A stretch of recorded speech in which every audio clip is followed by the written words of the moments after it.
अब देखिएगा मैं एक्सरसाइज 6 से शुरू कर रहा हूँ। अभी तक आपको सिखाया गया था initial feasible solution, transportation problem का इनिशियल फिजिबल सॉल्यूशन सिखाया गया था। अब आपको सिखाया जा रहा है मोदी मेथड। तो मोदी मेथड में आपको ऑप्टिमल सॉल्यूशन निकालना होगा। ऑप्टिमल सॉल्यूशन यानी कि द बेस्ट।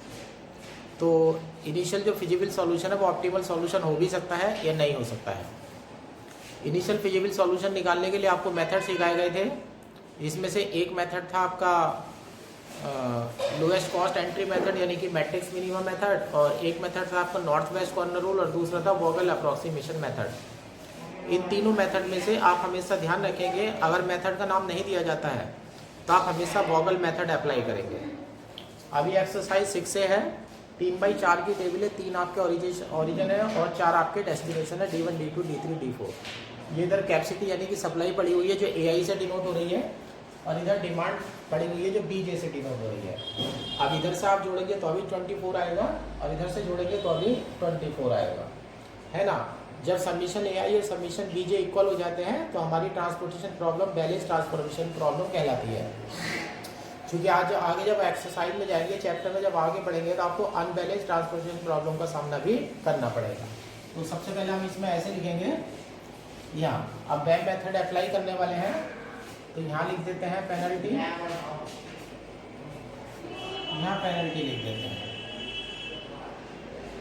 दोनों जगह पेनल्टी लिख देते हैं, और यहाँ लिख देते हैं चूँकि submission AI equal to submission JBJ, इधर से भी टोटल 24 है, इधर से भी टोटल 24 है, equal to 24। The problem is balanced. जब सप्लाई और डिमांड का टोटल इक्वल हो जाता है तो प्रॉब्लम बैलेंस ट्रांसपोर्टेशन प्रॉब्लम कहलाती है ना। अब यहाँ पर बैक मेथड अप्लाई करना शुरू करते हैं। पहली रो में देखिएगा, सबसे पहला पेनल्टी देखने जा रहे हैं। पेनल्टी देखने के लिए आप सबसे छोटा नंबर देखते हैं और उससे नेक्स्ट नंबर देखते हैं। यहाँ सबसे छोटा नंबर 1 है और उससे नेक्स्ट है 2, दोनों का डिफरेंस हो गया 1। यहाँ देखिएगा सबसे छोटा 0 है और उससे छोटा है, उससे नेक्स्ट है 2, यहाँ पेनल्टी 2 हो जाती है। तो सबसे छोटा 0 है, नेक्स्ट 1 है, तो यहाँ पेनल्टी 1 हो जाती है। अब यहाँ चलते हैं, यह सबसे छोटा 0 है फिर 1 है, तो डिफरेंस हो जाएगा 1 का, और यहाँ 2 3 का डिफरेंस हो जाएगा 1। यहाँ सबसे छोटा 2 है फिर 3 है, डिफरेंस हो जाएगा 1। और यहाँ सबसे छोटा 0 है, यहाँ सबसे छोटा 1 है, नेक्स्ट नंबर, तो यहाँ डिफरेंस हो जाएगा 1 का। ये पेनल्टी आपकी आ चुकी है ना, ये पेनल्टी आ गई है। अब आपको सिखाया गया था कि आपको उधर जाना है जहाँ पेनल्टी सबसे बड़ी है। देखिएगा सब जगह पेनल्टी 1 है और इधर पेनल्टी 2 है। आप इधर से एंटर होंगे, इधर से एंटर हो जाइएगा सेकंड रो में। सेकंड रो में जाकर के सबसे छोटी वैल्यू देखिएगा जो कॉस्ट है आपकी 0। अब इधर से 8 देना है और इधर से 6 देना है ना।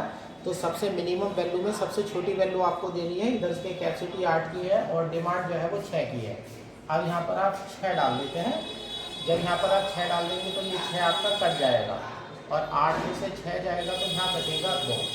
अब इस रो का काम आपका, इस कॉलम का काम आपको ख़त्म हो चुका है, क्योंकि यहाँ की जो डिमांड है वो ख़त्म हो चुकी है। अब इसी प्रोसेस को दोबारा अपनाइएगा।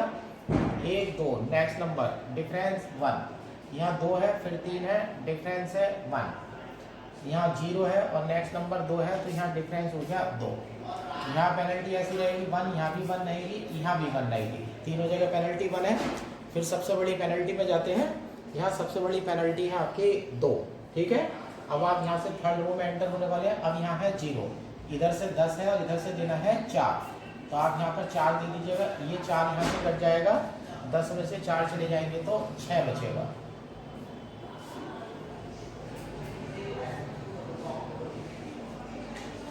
ये पहला कॉलम भी आपका कट जाता है। अब दोबारा चलते हैं। 2 3 का डिफरेंस है 1, 3 2 का डिफरेंस है 1, 2 2 का डिफरेंस है 0। अब यहाँ देख लीजिएगा 2 और नेक्स्ट नंबर 3 का डिफरेंस 1 है, यहाँ 2 और नेक्स्ट नंबर 3 का डिफरेंस 1 है। अब पेनल्टी 1 1 0 1 1 है। अब हमें वहाँ जाना होता है जहाँ सबसे बड़ी पेनल्टी पड़ी हुई है। इस समय सबसे बड़ी पेनल्टी मेरे पास 1 है और 1 मेरे पास 4 जगह है, तो चारों जगह जाकर के मैं ट्राई करूँगा और वहाँ जाऊँगा मैं जहाँ सबसे कम पैसे मुझे मिल रहे होंगे, है ना। सबसे कम कॉस्ट होनी चाहिए। अगर देखिएगा मैं इस वन में जाता हूँ तो यहाँ मुझे 2 है और यहाँ से 6 है और यहाँ से 6 है, 6 दूनी 12, यानी कि अगर मैं जाता हूँ तो यहाँ पर मिलता है मुझे 12 रुपये। अब इस वन के अकॉर्डिंग अगर मैं जाता हूँ तो मैं इस 2 में जाऊँगा, इधर 2 है और इधर 8 है, तो यहाँ 2 दूनी हो जाएगा 4, तो यहाँ मिल रहा है मुझे 4 रुपये। अब इस वन का कहना अगर मैं मानता हूँ तो यहाँ 2 में जाऊँगा तो 6 दूनी 12 हो जाएंगे और यहाँ भी 2 में जाऊँगा तो 6 दूनी 12 हो जाएंगे, यहाँ भी 12 रुपये मिल रहा है। इस वन का कहना मानता हूँ तो यहाँ मिल रहा है मुझे 2 दूनी 4 और यहाँ वन में तो जाता हूँ तो 2 छः 12, तो यानी कि सबसे कम पैसे यहाँ मिल रहे हैं, इस जगह आ जाइएगा। यानी कि इस रो में चल रहा है। अब यहाँ सबसे छोटा नंबर पड़ा हुआ है 2, इधर 2 है और इधर है 8, तो यहाँ की कैपेसिटी 2 डाल दीजिएगा, ये 2 कैपेसिटी आ जाएगी, ये 2 यहाँ से कट जाएगा और 8 में से 2 चला जाएगा तो बचेगा 6। अब ये सेकंड रो आपकी टेबल में से हट चुकी है। अब यहाँ देखिएगा और देखिएगा 2 3 का डिफरेंस है 1, यहाँ 2 2 का डिफरेंस है 0, 2 2 का डिफरेंस 0 है और यहाँ देख लीजिएगा 2 2 का डिफरेंस यहाँ भी 0 है और 3 2 का डिफरेंस है यहाँ पर 1। अब देखिएगा एक वन ये है, इस वन का कहना मानते हैं तो 2 छंग 12, 6 6 12 ये होते हैं और इस वन का कहना मानते हैं तो 2 6 दूनी 12। अब इधर जाते हैं तो भी 12 रुपये हैं, इधर जाते हैं तो भी 12 रुपये हैं, तो कहीं भी आप चले जाइएगा कोई फर्क नहीं पड़ता है। तो यहाँ 6 इधर से आ गया है, 6 इधर से आ गया, तो यहाँ 6 दे देते हैं। जब यहाँ 6 देते हैं तो इधर से भी 6 कट जाएगा और इधर से भी 6 कट जाएगा, तो यानी कि ये रो भी चली जाती है और ये कॉलम भी पूरा चला जाता है ना। अब सिर्फ एक ही सेल बची हुई है, इधर से भी 6 है और इधर से भी 6 है, इन दोनों को 6 दे देते हैं, ये 6 आपस में कट जाता है और ये भी हमारा पूरा कंप्लीट हो जाता है।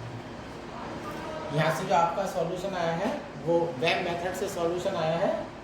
अब यहाँ देख लीजिएगा वेब मेथड में,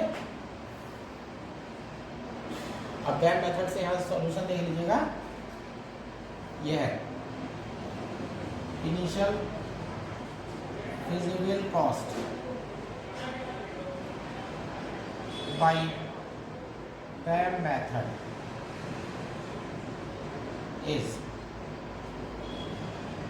equal to, initial feasible cost निकालना है वेब मेथड से, इधर चले जाइएगा एलोकेशन में चले जाइएगा 6 दूनी 12 और यहाँ आ जाइएगा प्लस 2 दूनी 4 प्लस यहाँ आ जाइएगा 0, यहाँ जाइए 4 के 0 से गुणा करेंगे 0 और यहाँ 6 दूनी 12, 12 और 12 24 और 4 28 रुपीज़। 28 में सॉल्यूशन हो चुका है, 28 रुपये में सॉल्यूशन आ चुका है। यानी कि वेब मेथड ने आपको ये बताया कि जो इसकी इनिशियल फिजिबल कॉस्ट है, क्या इनिशियल फिजिबल कॉस्ट यानी कि व्यावहारिक प्रारंभिक व्यावहारिक हल जो है, यानी कि प्रारंभिक व्यावहारिक जो पैसे होंगे इसके वो आपके जो है 28 रुपये होने चाहिए। तो 28 रुपये पे ये वेब मेथड ने प्रॉब्लम सॉल्व करके दी है, लेकिन अभी ये फाइनल सॉल्यूशन नहीं है, अब ये ऑप्टिमल सॉल्यूशन निकलेगा यहाँ से। अब यहाँ से आगे डाल दिया जाएगा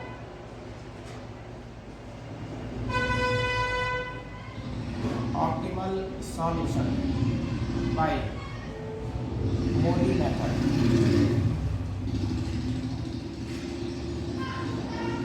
अब हम ऑप्टिमल सॉल्यूशन निकालने जा रहे हैं कि जो सॉल्यूशन हमारा है कि वो बेस्ट है या नहीं है ना। अब ऑप्टिमल सॉल्यूशन मोदी मेथड में क्या है, अब यहाँ पर देख लीजिएगा, अब यहाँ पर थोड़ी सी मुझे जगह बार बार कम पड़ेगी यहाँ क्योंकि क्वेश्चन मेरे लंबे होते हैं। अब यहाँ पर एम, सबसे पहले आपको एम लेना है, एम है आपके नंबर ऑफ रोज और आपकी टेबल में 3 पंक्तियाँ हैं, 3 पंक्तियाँ हैं, फिर आपको एन लेना है, एन है आपका नंबर ऑफ कॉलम्स, ये आपके 4 हैं। एम पंक्तियों की संख्या है जो कि 3 है और एन जो है वो कॉलम की संख्या है जो कि 4 है, ये ध्यान रखना है आपको। अब देखना है नंबर ऑफ एलोकेशन, क्या देखना है, number of allocation. Number of allocation वो है जहाँ पर हमने सप्लाई या डिमांड की वैल्यू डाली थी, वो नंबर ऑफ एलोकेशन देख लीजिएगा कितनी जगह हो रही हैं, 1 2 3 4 और 5। दोबारा देख लीजिएगा, 1 2 3 4 और 5। Number of allocation equal to है 5। ये ध्यान रखना है कि नंबर ऑफ एलोकेशन की जो वैल्यू आ रही है मेरी, वो नंबर ऑफ एलोकेशन की वैल्यू मेरी 5 आ रही है। क्या आ रही है नंबर ऑफ एलोकेशन की वैल्यू? नंबर ऑफ एलोकेशन की वैल्यू 5 आ रही है, ठीक है ना। और ये जो नंबर ऑफ एलोकेशन है ये m+n-1 के इक्वल होनी चाहिए। किसके? m+n-1 के इक्वल। अब देखिएगा m+n को अगर आप जोड़ेंगे तो 4 और 3 हो जाएगा 7, 7 में से 1 घटाएंगे तो 6, और जबकि ये वैल्यू आपकी कम आ रही है, तो ये है लेस देन m+n-1। जब नंबर ऑफ एलोकेशन m+n-1 से कम हो जाती है तो ये कहलाता है case of non degeneracy, case of degeneracy. Case of degeneracy, ये जो केस है ये केस ऑफ डीजनरेसी है। ये सबसे आगे का सवाल हो गया है थोड़ा सा। ये जो इस कुछ समय में क्वेश्चन बताने वाला हूँ, ये क्वेश्चन हमेशा प्रॉब्लम क्रिएट करता है। अब देख लीजिएगा, ये this is case of degeneracy. ये डीजनरेसी का केस हो जाए है। यहाँ मैं नोट लिख देता हूँ, यहाँ ये रूल नोट कर लेना। 2 रूल है ये। एक number of allocation is equal to m+n-1 है, तो ये कहलाता है case of non degeneracy. Case of non degeneracy कहलाता है। और एक number of allocation less than है m+n-1 से, तो ये कहलाता है केस ऑफ डीजनरेसी। अगर नॉन डीजनरेसी का केस होता है तो टेबल जैसी आई थी वैसी की वैसी लेकर के आगे बढ़ा जाता है। लेकिन नॉन डीजनरेसी का अगर नॉन डीजनरेसी का केस होता है तो इसमें अपने पास से एक एलोकेशन बढ़ानी होती है, जो सबसे मुश्किल काम होता है। ध्यान रखिएगा जो बात मैं बता रहा हूँ, इसमें एक एलोकेशन आपको अपने पास से बढ़ानी होती है, जो सबसे मुश्किल काम होता है। तो यानी कि पहला सवाल जो मैं करा रहा हूँ वो भी जो है मैं पंगा पढ़ने वाला है, इसमें मुश्किल काम है। होता क्या है, मोदी मेथड अप्लाई होने के लिए ज़रूरी है कि ये वाला केस बनना चाहिए कि जो नंबर ऑफ एलोकेशन है वो m+n-1 के इक्वल होना चाहिए। यानी कि मोदी मेथड तब अप्लाई होगा जब नंबर ऑफ एलोकेशन m+n-1 के इक्वल होंगे। लेकिन यहाँ पर जो हमारा केस बना है इसमें नंबर ऑफ एलोकेशन जो है वो 5 है और m+n-1 की वैल्यू 6 आ रही है, तो 1 कम है। तो एक अपने पास से एलोकेशन डालनी पड़ेगी डेल्टा। क्या डालनी पड़ेगी? अपने पास से एलोकेशन डालनी पड़ेगी डेल्टा। अब डेल्टा कहाँ होगा, और ये भी ध्यान रखना है कि डेल्टा एक मीनिंगलेस क्वांटिटी है। क्या है? डेल्टा एक मीनिंगलेस क्वांटिटी है जिसका कोई महत्व नहीं है। इसका काम यह है कि मोदी मेथड अपने आप को कंप्लीट कर दे और आंसर आपको प्रदान कर दे। आप देखिएगा, अब ये टेबल बनाने वाले हैं मैं।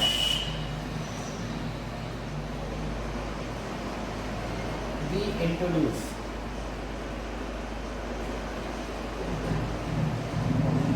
Delta in cell. अब यहाँ पे लिखा है we introduce delta in cell. अब कौन सी सेल में जाकर के डेल्टा निकालने वाले हैं, कौन सी सेल में जाकर के डेल्टा देने वाले हैं, ये मुझे भी नहीं पता है। तो इसलिए मैंने सेल के स्थान पर खाली जगह जो है छोड़ दी है। आप देखिएगा मैं इसी टेबल को दोबारा बनाने वाला हूँ। मेरे पास जगह नहीं है, इसे मैं मिटा देता हूँ यहाँ से।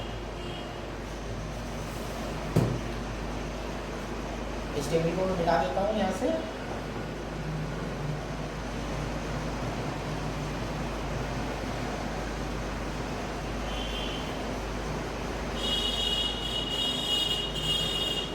ये अभी मैं लिख के रख देता हूँ, क्योंकि अभी मुझे आकर के जगह बननी है।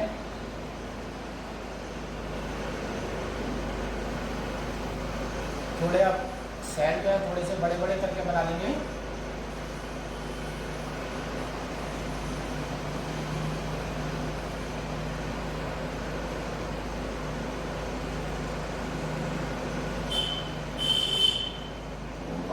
O2, O3, D1, D2, D3, D4। अब देखिएगा नई टेबल में बनाने जा रहा हूँ।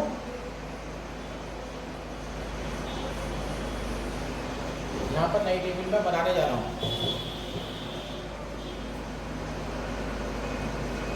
थोड़ा मैंने लाइन नीचे कर दी है। और ये अब जो सेल बनेंगे, देख लीजिए किस तरह से होंगे सेल, किस तरह से बनेंगे। जो आपके पैसे हैं वो राइट कॉर्नर में लिखे जाएंगे। सॉरी, जो पैसे आते हैं हाँ वो आपके लिखे जाएंगे राइट कॉर्नर में। अभी देखिए तो राइट या लेफ्ट कॉर्नर में किसी तरह से लिख लीजिएगा। यहाँ पर ये लेफ्ट कॉर्नर में लिख देते हैं पैसे। यहाँ 1 है, यहाँ 2 है, यहाँ 3 है, यहाँ 4 है, यहाँ 4 है, यहाँ 3 है, यहाँ 2 है, यहाँ 0 है, यहाँ 0 है, यहाँ 2 है, यहाँ 2 है और यहाँ 1 है। सही है ना। अब ये लिख दिया है तो होता क्या है, इस सेल का जो रूप है वो रूप ये है। यहाँ हो जाएगा CIJ, लेफ्ट वाले कॉर्नर में CIJ लिखेंगे। अब एलोकेशन देख लीजिएगा यहाँ 12 नंबर पर, यहाँ 2 है और कहीं नहीं है। यहाँ देखिएगा यहाँ पर 2 है, यहाँ पर देखिएगा एलोकेशन 6 है, यहाँ देखिएगा एलोकेशन 4 है और यहाँ देखिएगा एलोकेशन 6 है। ये एलोकेशन आप दे देंगे, है ना। अब लेफ्ट कॉर्नर में क्या लिखा गया, लेफ्ट और ऊपर वाले कॉर्नर में क्या लिखा गया, CIJ लिखा गया। लेफ्ट और ऊपर वाले कॉर्नर में क्या लिखा गया, CIJ। और जो एलोकेशन हमने दी थी वो बीच में सर्किल में बंद करके हमने रख दी है। इसी तरह से आपको क्वेश्चन करना है। अब यहाँ से देखिएगा, अब हमें निकालने हैं UI और VJ। क्या निकालने हैं, UI और VJ निकालने हैं। यहाँ लिखा जाएगा UI और यहाँ लिखा जाएगा VJ। UI और VJ निकालने के लिए UI और VJ निकालना सीख लीजिएगा, वो मैं अभी दिखाऊंगा। यहाँ पर देखिएगा, यहाँ ध्यान दीजिएगा, जो ये वाली सेल है, ये वाली सेल है, जैसे ये वाली सेल है CIJ है। अब यहाँ सर्किल में एलोकेशन आ चुकी है, यहाँ पर ये एलोकेशन आ चुकी है, तो इसे हम बोलते हैं ऑक्युपाइड सेल। क्या बोलते हैं इसे हम, ऑक्युपाइड सेल बोलते हैं। दूसरी सेल इस तरह से हो सकती है, यहाँ CIJ होगा और यहाँ जगह नहीं दिख रही है, टेबल नहीं दिख रही है, इधर लिख देता हूँ। अब तो मैं इसे मिटा देता हूँ।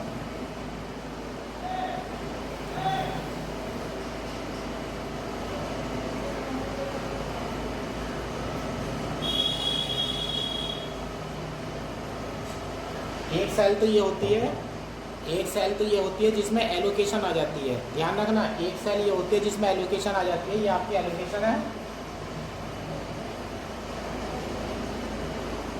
जिसे XIJ से डिनोट किया जाता है।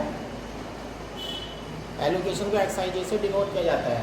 अब दूसरी सेल आपकी इस तरह की होती है, CIJ और यहाँ लिखा जाएगा UI प्लस VJ और यहाँ लिखा जाएगा DIJ। और ये DIJ की वैल्यू होती है CIJ minus UI plus VJ। और ये जो सेल कहलाती है, ये कहलाती है अनऑक्युपाइड सेल। तो दो तरह की सेल आपको बताई गई हैं, एक ऑक्युपाइड सेल बताई गई है और एक अनऑक्युपाइड सेल बताई गई है ना। अब ध्यान रखिएगा, अब इस तरह से पहचान लीजिएगा, अनऑक्युपाइड सेल में आपको ये काम करना है और ऑक्युपाइड सेल जो है आपकी इस तरह की होती है। अब अभी क्या बताया गया था कि ये जो था ये केस ऑफ डीजनरेसी था। क्या था, केस ऑफ डीजनरेसी। अब मैं जो इस समय काम करने वाला हूँ ये सबसे प्रॉब्लम वाला काम होता है, देख लीजिएगा आप। अब मुझे आगे कैलकुलेशन में जाने के लिए ज़रूरत है UI प्लस VJ की, और UI प्लस VJ कुछ नहीं है। UI प्लस VJ एक टेक्निक है जो आपको मोदी मेथड के सॉल्यूशन के बारे में जानकारी देगी। लेकिन UI प्लस VJ तभी अप्लाई होते हैं जब केस ऑफ डीजनरेसी हो। तो यहाँ पर मेरा केस ऑफ नॉन डीजनरेसी हो। यहाँ पर मेरा केस ऑफ डीजनरेसी बन रहा है, तो जो नंबर ऑफ एलोकेशन है 5 है, जबकि m प्लस n-1 की वैल्यू 6 है। तो मुझे एक 6 वाला डेल्टा जो है कहीं ना कहीं डालना होगा, ये मुझे नहीं पता है। अब देख लेना मेरे से भी कितनी बार गलत हो सकता है कि मेरा तुक्का इतना सेट बैठ जाए कि पहली बार में ही मेरा आंसर आ जाए। अब देखिएगा कैसे करते हैं। अब इस सेल में जैसे मान लीजिएगा 2 एलोकेशन है ना। अब इसमें 2 एलोकेशन है, मान लीजिएगा मैं यहाँ पर डेल्टा डालता हूँ। सपोज कर लीजिएगा मैं यहाँ डेल्टा डाल देता हूँ। ये एलोकेशन मैंने डेल्टा यहाँ पर डाल दी है, ये डेल्टा की एलोकेशन डाल दी है। तो UI और VJ निकालने के लिए सबसे पहले आपको क्या करना है, यू आई और बी जे में से कोई सी एक वैल्यू 0 चुनी जाएगी। क्या चुनी जाएगी? यू आई और बी जे में से कोई सी एक वैल्यू 0 चुनी जाएगी, और वो वैल्यू 0 चुनी जाएगी अगर रो में सबसे ज़्यादा एलोकेशन है। क्या? रो में सबसे ज़्यादा एलोकेशन है तो उसके सामने 0 रख दीजिएगा, और कॉलम में सबसे ज़्यादा एलोकेशन है तो कॉलम के नीचे 0 रख दीजिएगा। तो रो के सामने जब 0 रखेंगे तो वो यू आई की वैल्यू बन जाएगी, और कॉलम के सामने नीचे जब 0 रखेंगे तो वो बी जे की वैल्यू बन जाएगी। आप देखिएगा यहाँ पर एलोकेशन 1 है, यहाँ एलोकेशन 3 है, यहाँ एलोकेशन 2 है ना। तो यहाँ पर सबसे ज़्यादा एलोकेशन है तो यहाँ पर हो जाता है 3 है। अब ये सेल आपने नोट ही कर लिया होगा, मैं इसे मिटा देता हूँ ये। अभी यहाँ पर जो मेरी जगह छोटी हुई है, अभी मुझे नहीं पता है कि मेरी सेल कहाँ जाएगी। अब यहाँ सेल की मैंने जगह छोड़ दी है ना। अब हम यहाँ से ये लिखते हैं, we calculate you I comma B J in unoccupied cells. We calculate you I B J in unoccupied cells. Unoccupied cells में जाकर के यू आई और बी जे निकालते हैं बाय फार्मूला। इसका फार्मूला होता है C I J equal to U I plus B J, यानी कि सी आई जे का जो टोटल होगा वो U I R plus B J के इक्वल होगा। तो सी आई जे ये है आपके, सी आई जे 1 2 3 4 4 3 2 0 0 2 2 1, ये सी आई जे है। अब U I R plus B J का ये टोटल होना है, तो ये वाली वैल्यू पड़ी होगी तो घटा करके नीचे वाली आ जाती है, नीचे वाली पड़ी होगी तो घटा करके ऊपर वाली आ जाती है। आप देखिएगा, आप चलते हैं, हाँ, we calculate you I B J इन, यहाँ मैंने गलत लिख दिया है, इन ऑक्युपाइड सेल। यहाँ ध्यान देना है, कहाँ जाना है आपको? ऑक्युपाइड सेल में जाना है। We calculate you I B J in occupied cell by formula C I J equal to U I plus B J. अब देखिएगा ये ऑक्युपाइड सेल है, 1 2 3 4 5 6, ये ऑक्युपाइड सेल है। यहाँ चलिएगा, इसका जो टोटल है वो इन दोनों के सम के इक्वल होना चाहिए। अब यहाँ देखिएगा 0 पड़ा है, 0 में से 3 घटा दीजिएगा तो यहाँ आ जाएगा माइनस का 3। अब यहाँ 2 पड़ा है, 2 में से 3 घटा दीजिएगा तो यहाँ आ जाएगा माइनस का 1 आ जाता है। अब यहाँ 3 पड़ा है, 3 में से 3 घटा दीजिएगा तो यहाँ 0 आ जाता है। ये ध्यान रखना है कि आपको ऑक्युपाइड सेल में ही जाना है। अब यहाँ 2 पड़ा हुआ है, 2 में से माइनस का 1 अगर घटाएंगे तो यहाँ 3 आ जाएगा। अब यहाँ देखिएगा 0 है, 0 के सामने 3 पड़ा हुआ है तो यहाँ पर माइनस का 3 आ जाएगा। 0 में से 3 घटा देते हैं, और कौन सी वैल्यू बची हुई? ये वैल्यू बची हुई है। 2 में से 0 जब आप घटाएंगे तो यहाँ पर 2 आ जाएगा। 2 में से 0 घटाएंगे तो आपका 2 आ जाएगा। सही है। तो इस प्रकार से ऑक्युपाइड सेल में जाकर के यू आई और बी जे की वैल्यू निकाल लेते हैं। आपने देखा कि ऑक्युपाइड सेल में जाते हैं, एक वैल्यू 0 लेते हैं, तो 0 कहाँ लेना है? जहाँ सबसे ज़्यादा एलोकेशन होगी। रो में होगी तो सामने 0 रख देते हैं, कॉलम में होगी तो नीचे 0 रख देते हैं। और इस प्रकार से ऑक्युपाइड सेल में जाकर के इस वैल्यू में से ये घटाएंगे तो नीचे वाली आ जाएगी, इसमें से ये वाली घटाएंगे तो सामने वाली आ जाएगी। तो इस प्रकार से आपके सारे यू आई और बी जे आ जाते हैं, और मुझे आगे जाने के लिए यू आई और बी जे की ज़रूरत होती है। फिर उसके बाद हम ये लिखते हैं,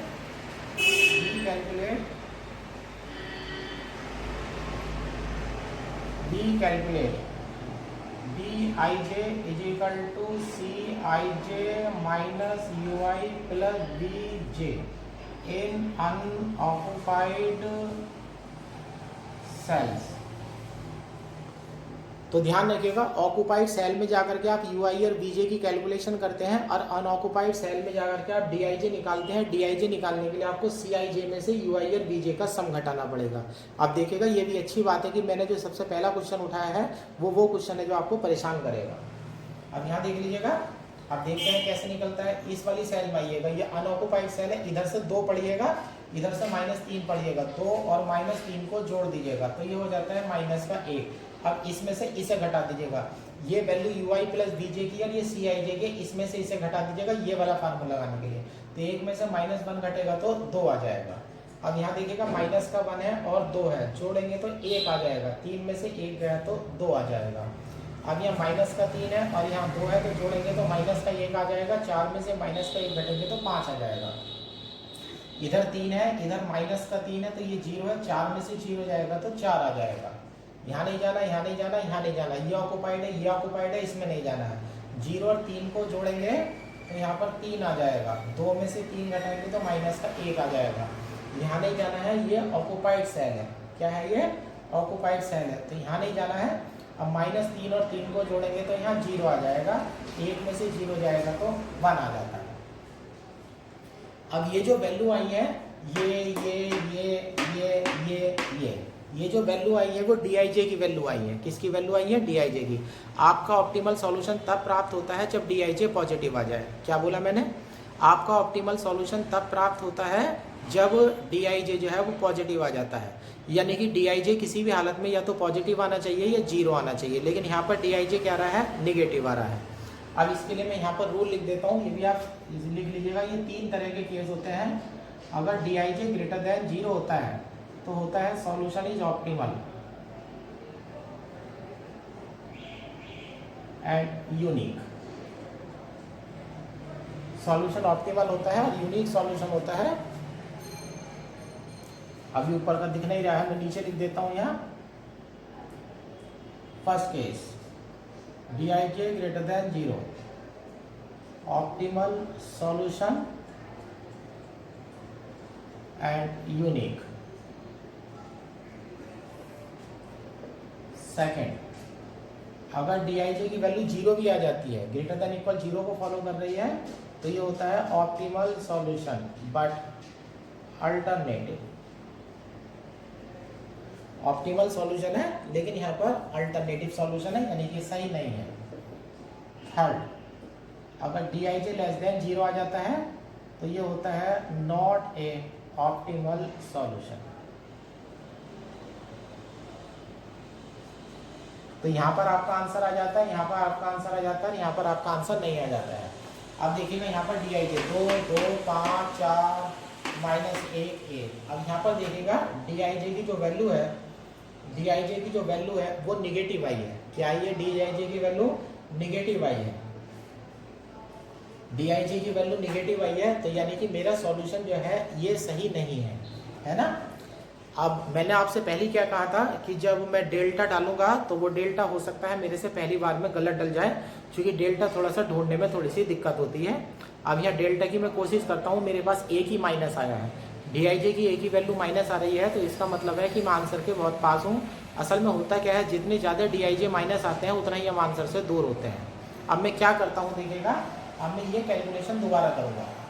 अब मैं सोचता हूँ कि डेल्टा की वैल्यू यहाँ आ गई है माइनस। अगर डेल्टा यहाँ पर आ जाता, क्या आ जाता? डेल्टा यहाँ पर आ जाता, तो डेल्टा अगर यहाँ पर आ जाता तो यहाँ पर ऑक्यूपाइड सेल बन जाती है, और ऑक्यूपाइड सेल में dij की कैलकुलेशन नहीं होती, तो हम माइनस से छुटकारा पा लेते। तो यानी कि मैं क्वेश्चन दोबारा इसको करने वाला हूँ।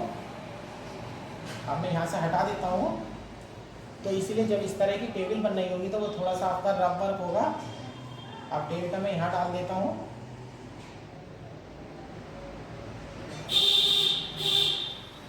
यानी कि पिछली वाली टेबल मान करके चलिएगा ये मेरी रफ टेबल थी। डेल्टा वाले सवाल में आपको यही करना है, क्योंकि पता नहीं जाने कितनी बार आपको ट्राई करनी पड़े। ये तीसरी एक्सरसाइज है एक्चुअल में। अब देखिएगा, मुझे देखना है सबसे पहले ऑक्यूपाइड सेल। अब ये मेरी छः ऑक्यूपाइड सेल है। अब यहाँ पर जो है, यहाँ पर मैंने डेल्टा डिसाइड करा है। अब यहाँ पर एक रो है, यहाँ 2 एलोकेशन है, यहाँ 3 है, 1 2 2 1। अब यहाँ पर सबसे ज़्यादा एलोकेशन है 3, तो यहाँ पर 0 डाल दीजिएगा। यहाँ 0 डाल दीजिए। 2 में से 0 जाएंगे तो 2 हो जाएगा, 2 में से 0 जाएंगे तो 2 हो जाएगा, 0 में से 0 जाएंगे तो 0 आ जाएगा। अब इस तरह से सेल देख लीजिएगा, 2 में से 2 जाएंगे तो यहाँ 0 हो जाएगा। ऑक्यूपाइड सेल में आ जाइएगा, 2 में से 2 जाएंगे तो यहाँ 0 हो जाएगा।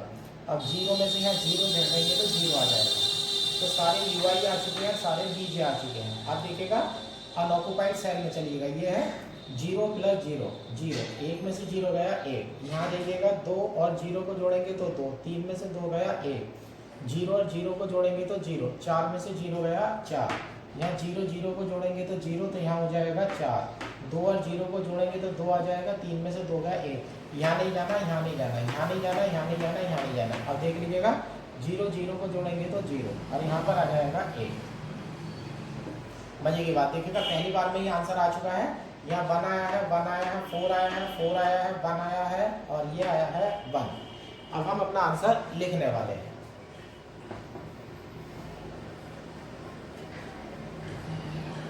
यहाँ पर आप अपना आंसर लिखने वाले हैं। यहाँ पर ये है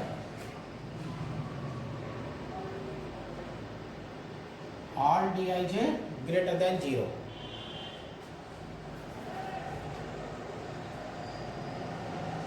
greater than 0, so solution is optimal